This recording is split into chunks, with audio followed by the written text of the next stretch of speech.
ऊंची है building lift तेरी बंद है कैसे मैं आऊं दिल रजामंद। दोस्तों ये गाना तो आपने सुना ही होगा 100% श्योर। और इस गाने से ही पता चल जाता है कि आज का इन्वेंशन जिसके बारे में हम बात करने जा रहे हैं वो कितना इम्पोर्टेंट है।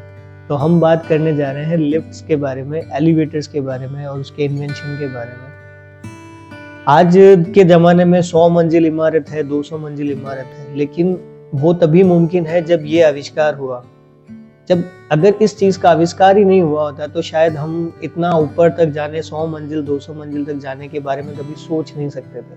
आज हम एक बटन दबाते हैं और हम 100वीं मंजिल पे पहुंच जाते हैं और 100 से 0 पे भी आ जाते हैं। तो ये जो आविष्कार है इसने दुनिया में बहुत बड़ा बदलाव किया है।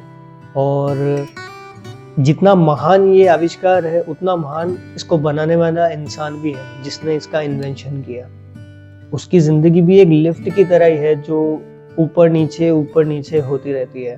आप आए हैं तो इस वीडियो को ज़रूर देख के जाइए, कुछ ना कुछ जान के, कुछ जानकारी जो अच्छी है वही सीख के जाएंगे।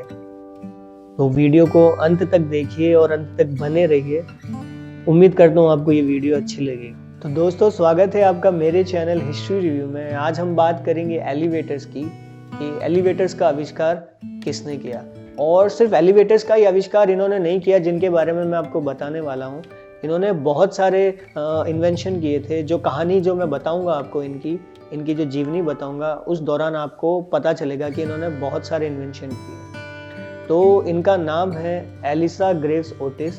इनका जन्म 3 अगस्त 1811 में हुआ वर्माउंट में, यूनाइटेड स्टेट्स में। और महज 19 साल की उम्र में ये अपना घर छोड़ के चले गए थे न्यूयॉर्क, वहाँ सेटल होने, कामकाज ढूंढने। वहाँ उन्होंने घोड़ा गाड़ी का काम किया लगभग 5 साल तक। 5 साल में इन्होंने काफ़ी पैसा कमाया, फिर सोचा शादी कर लेते हैं। तो इनकी पहली बीवी जो थी, इनने 2 शादियाँ करी थी। तो पहली बीवी जी थी, उनका नाम था सुजैन। सुजैन से इनको एक बच्चा हुआ जिनका नाम था चार्ल्स। काफ़ी कुछ ठीक चल रहा था, फिर इनको निमोनिया की दिक्कत हुई। पैसा काफ़ी कमा रखा था, तो ये अपने बीवी बच्चों को लेकर वापस वर्माउंट आ गए। वर्माउंट ग्रीन रिवर में आने के बाद उन्होंने एक ग्रिस्ट मिल को डिज़ाइन किया और उसे बनाया। दोस्तों ग्रिस्ट मिल उसे कहते हैं जिसमें कोई आटा पीसना हो या कुछ भी ऐसा जिसमें कोई चीज़ की पिसाई हो सके। आज के टाइम पे उसको ग्राइंडर कह सकते हो आप। लेकिन उस चीज़ से भी उनको कुछ मुनाफा नहीं हुआ, कस्टमर नहीं आए। तो उन्होंने उस ग्रिस्ट मिल को सॉ मिल में बदल दिया जिससे कटाई हो सके, फॉर एग्जांपल पेड़ की कटाई वगैरह ऐसा। लेकिन उससे भी उनको कुछ फ़ायदा नहीं हुआ और वो भी घाटे में गई। इसी दौरान उनका दूसरा बच्चा हुआ और उसका नाम था नॉर्टन। दूसरे बच्चे के बाद कुछ साल बाद उनकी जो पहली बीवी थी सुजैन, उनकी तबीयत खराब हो गई और तबीयत खराब होने की वजह से उनकी मृत्यु हो गई। बीवी की मृत्यु हो जाने के बाद ओटिस के ऊपर जैसे दुखों का पहाड़ गिर गया हो। 2 छोटे बच्चे, दुनिया भर का काम, पैसे कमाना। लेकिन उस स्थिति में भी ओटिस निराश नहीं हुए। 34 साल की उम्र में उन्होंने फिर सोचा कि मैं कुछ नए से शुरू करता हूँ, कुछ नया शुरू करता हूँ। अपनी बच्चों के देखभाल के लिए उन्होंने दूसरी शादी करी। दूसरी बीवी का नाम था एलिजाबेथ। और एलिजाबेथ और बच्चों को लेके वो न्यूयॉर्क चले गए, एल्बेनी में, वहाँ शिफ्ट हो गए। एल्बेनी न्यूयॉर्क में शिफ्ट हो जाने के बाद उन्होंने एक शॉप को ज्वाइन किया। वहाँ वो डॉल मेकिंग, टॉयज़ बनाने का काम करते थे। लेकिन वो इतने स्किलफुल इस काम में थे नहीं, तो वो दिन की 10 या 12 डॉल ही बना पाते थे। उनसे उनकी उतनी कमाई नहीं हो पाती थी, उतना मुनाफा नहीं हो पाता था। उस चीज़ से वो काफ़ी हताश हो गए। फिर कुछ समय बीत जाने के बाद उन्होंने सोचा कि अब मैं खुद का कुछ काम शुरू करना चाहता हूँ। तो उन्होंने एक बिल्डिंग को लीज पे लिया और जो उनकी डिज़ाइन थी वो चाहते थे कि वो एक ऐसा ब्रेक बनाए जिससे ट्रेन इंस्टेंटली स्टॉप हो जाए। ऑटोमेटिक इलेक्ट्रिक ओवन बनाना चाहते थे। तो ये जो प्रोजेक्ट्स थे उन्होंने उस पर काम करना शुरू किया। दोस्तों एक दिन ओटिस अपने बिल्डिंग की सफाई कर रहे थे और वहाँ सामने बहुत सारा मलबा पड़ा था। सफाई के दौरान उन्होंने ये सोचा कि ये मैं मलबा इस मंजिल से ऊपर वाली मंजिल तक कैसे लेके जाऊँ। दोस्तों यही वो आइडिया था जिसकी देन एलिवेटर्स हैं। और उन्होंने होइस्टिंग प्लेटफॉर्म के बारे में सुन रखा था, तो उसी प्रकार का कुछ वहाँ पे भी रखा हुआ था।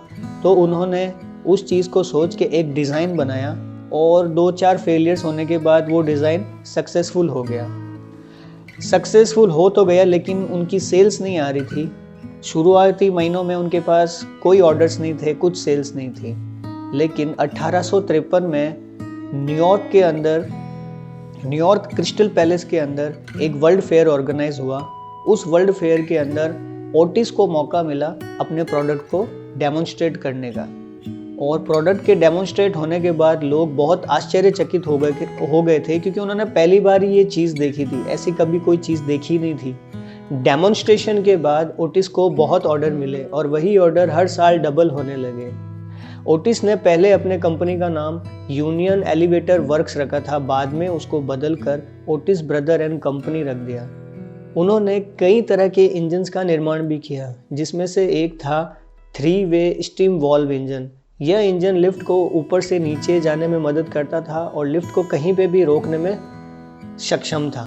ओटिस अपने आखिरी समय में जो उनके पुराने प्रोजेक्ट्स थे, जो डिज़ाइन थे, उन पर काम करते थे अपने बेटे के साथ। Bread baking oven, instantly train brake system, उनके ऊपर उन्होंने काम किया और उनको पेटेंट करवाया, लेकिन वो कमर्शियली ज़्यादा सक्सेसफुल नहीं हो पाए।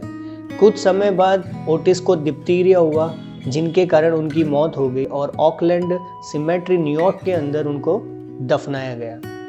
उम्मीद करता हूँ दोस्तों आपको ये जानकारी अच्छी लगी होगी एलिवेटर्स के बारे में जान के, और आप चैनल को सब्सक्राइब करिए, लाइक करिए, कमेंट करिए। सब्सक्राइब करने के पैसे नहीं लगते दोस्त, तो प्लीज़ सब्सक्राइब ज़रूर करिए अगर आपको ये जानकारी अच्छी लगी हो, और कुछ कमी है तो वो भी कमेंट करके बता सकते हैं। धन्यवाद।